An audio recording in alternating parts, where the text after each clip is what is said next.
by Nasir Shama. This is Democracy Now!, democracynow.org, the War and Peace Report. I'm Amy Goodman. The first round of parliamentary elections are underway in Egypt today. Voters are going to the polls to elect a new post-Mubarak government. One of Egypt's presidential candidates, Amr Moussa, cast his ballot and stressed there's a real appetite for democracy in Egypt. This is the beginning of a new era in Egypt, democracy, in action. Not in theory, but in action. Mr. Amr, what do you think after the elections should be done if the people stay in Tahrir? If the people remain in Tahrir Square, what do you think about after the election? What should be done after the elections? Well, after the elections, you will have a parliament, you will have your deputies that you have elected yourself. But if you want to go to Al-Tahrir and express your another point of view, why not? This is has to be a free country, but disciplined also. Finally, what about the relationship with the military? I heard you've been a lot of time with them, so what's the final things you be happen after? Now, we have reached an agreement, a very important one, that all the elections, including the presidential elections, will come to an end before the beginning of July. So by the 30th day of June, all the elected officers should be in place and start the new era in Egypt, in the government of Egypt. One of Egypt's presidential candidates, Amr Moussa, speaking with reporters as he cast his ballot in today's parliamentary election. He's not actually running for president today in these elections. These elections are being held in the wake of fierce clashes between protesters and police last week that lasted for 9 days, left at least 42 people dead, more than 3,000 wounded across Egypt. It marked the worst violence in Egypt since Mubarak's ouster. Thousands of protesters have launched a mass sit-in in Tahrir Square in front of the parliament in downtown Cairo to call for the ruling military council to step down and hand over power to a civilian government. Many of the protesters are boycotting the elections. Well, for more, we turn right now to Egyptian-American journalist Mona Eltahawy. She was detained by Egypt's security forces last Wednesday near Cairo's Tahrir Square.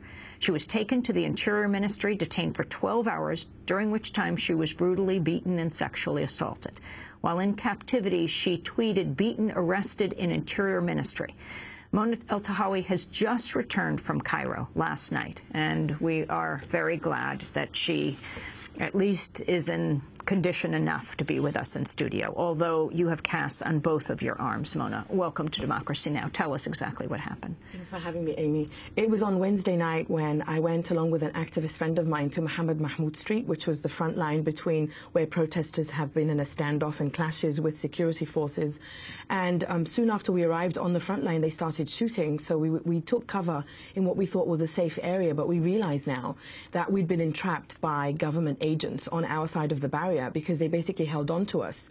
And I didn't realize this at the time until my activist friend told me in recording his own arrest.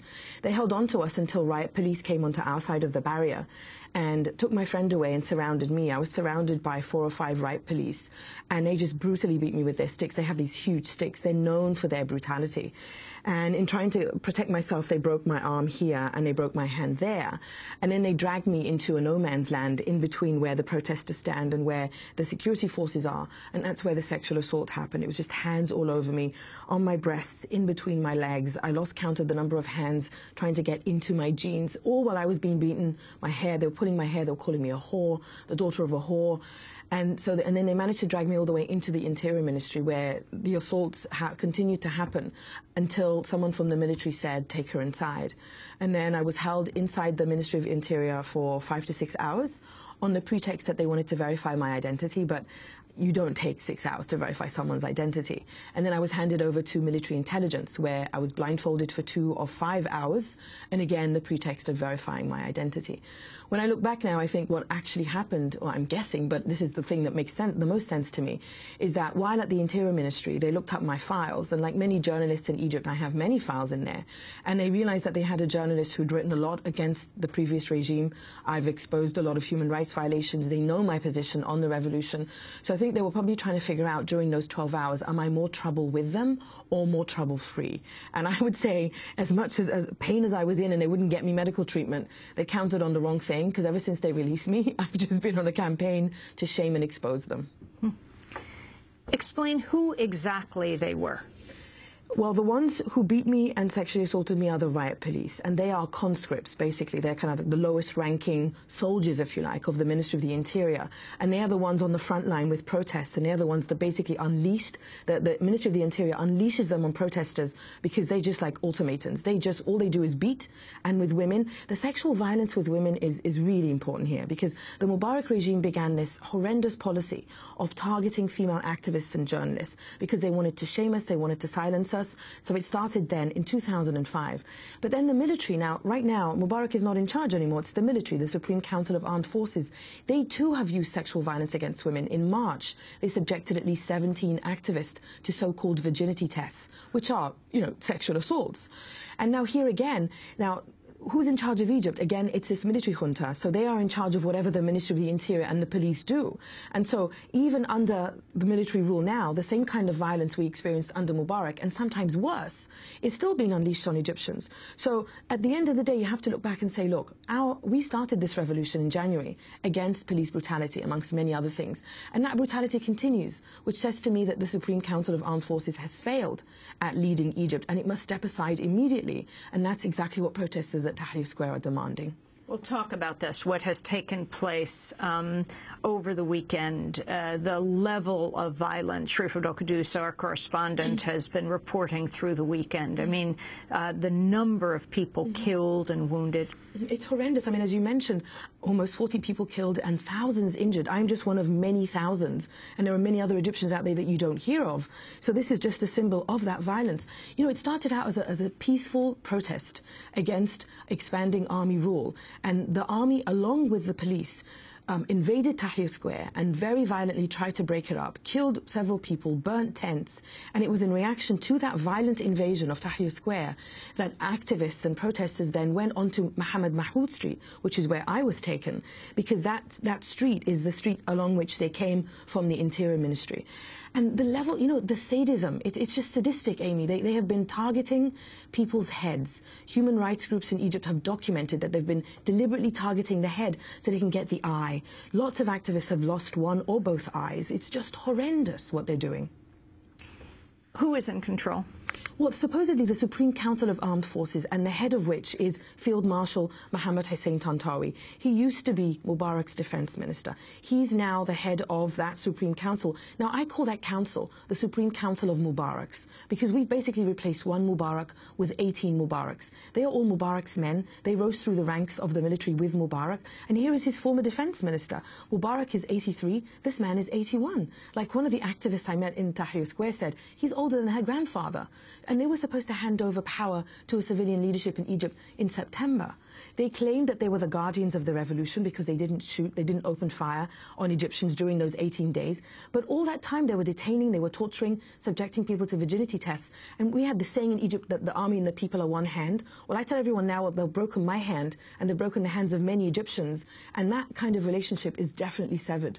More and more ordinary Egyptians, even those not involved in the revolution, have been watching the violence that the military and the police have unleashed on people, and are realizing that the military is not the guardian of the revolution, but that the military is trying to hijack our revolution.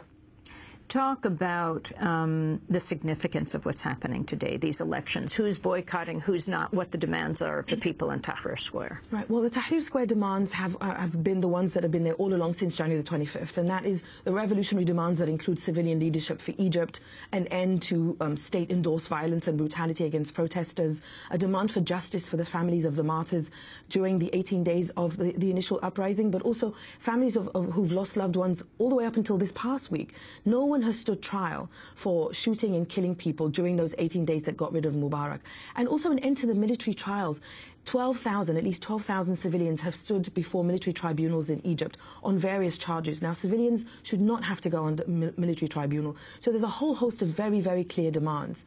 Now, what has happened over the past week, and because of expanding military rule, and because of the idea that the military and the Islamists especially, the Islamic groups such as the Muslim Brotherhood and the Salafis are recognized as the most organized, especially the Muslim Brotherhood.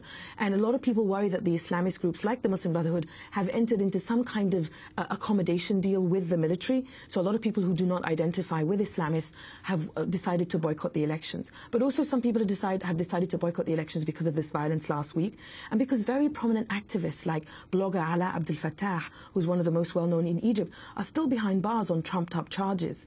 So it's a confusing time. It's a very violent time. Although it does seem like the turnout is quite high today for these elections. I would say the majority of Egyptians are not boycotting. I think that those who are boycotting are probably a hardcore group of a smaller number of activists.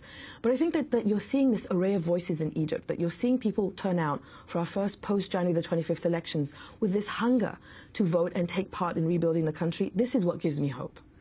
It's difficult to see you here talking about what gives you hope with your hands in full casts and one of your fingers, one of your hands is semi-blue as I'm looking at you with these casts. So how do you feel hopeful? I feel hopeful because the people who did this to me are not Egypt. The people who did this to me are the part of Egypt, or is the group that have occupied Egypt for so many decades now that we are trying to get rid of. We are continuing our revolution. We will not allow them to hijack our revolution, and I'm optimistic because of the Egypt that signed my cast. So many people in Tahrir Square came up to me and they would kiss my forehead, they would give me a hug, they would say, we're not going to let them get away, they would say, we're going to snatch Egypt back from them. And I've come back with so many messages of love and support from Tahrir. I feel like Tahrir's spirit is going to help my arms heal even quicker. And this is for Egypt, you know? I mean, people have lost eyes, people have been killed, people have lost loved ones. What happened to me is minuscule compared to that. I have a voice in the media, they don't. So I want to use that voice to get across to the world that our revolution continues. Mona Eltahawy, the young women who are in the square now, people you talk to afterwards, how are women faring today? Well, women are fighting. I mean, we're kicking and screaming and shouting. Women have been part of this revolution from the very beginning. And women are demanding that whoever wins these elections, whoever gets the parliamentary majority, recognizes that women are integral to this process. Our revolution will not succeed unless women are taken into account in every step of the way. Because a lot of people, including myself, worry that if Islamist groups do as well as they're expected to, the already increasing levels of conservatism in Egypt will rise even more. And I fully believe that conservatism harms women the most. So with the feminist groups on the ground that I know and the activists I know on the ground, I'm very closely monitoring the situation and going back and forth between here and Egypt to contribute whatever I can to that growing chorus of women's voices saying this revolution will not succeed without us. Women are a central part of this revolution. And you know, and the sad thing is that we've been fighting on many fronts. We fight along with the men. We fight against the military and the counter-revolution. We fight the tear gas. We fight the police brutality, but we fight what I call this fourth enemy, which is sexual violence, and a sexual violence that is deliberately targeted at women to try to silence us. Finally, the Obama administration and its stance when it came to Mubarak holding on to the end, but now continuing, well, the military in Egypt receives some of the highest amount of aid in the world, $1.3 billion a year. Absolutely. The amount of aid that the United States gives the Egyptian military comprises 40% of its budget. The United States budget. Of the military's budget, the Egyptian military's budget, 40% of which comes from the U.S. The U.S. administration and all those other governments that support the military rulers of Egypt now have to also be held accountable for what's happening, because it's the tear gas that they provide the security forces with, that they sell them, the weapons that they sell them, and the money that they give them in aid that they use to buy those weapons are what led to this, and to the at least 40 killed and the hundreds killed during the revolution and the thousands upon thousands who are in jail. The U.S. administration has lagged behind every step of the way.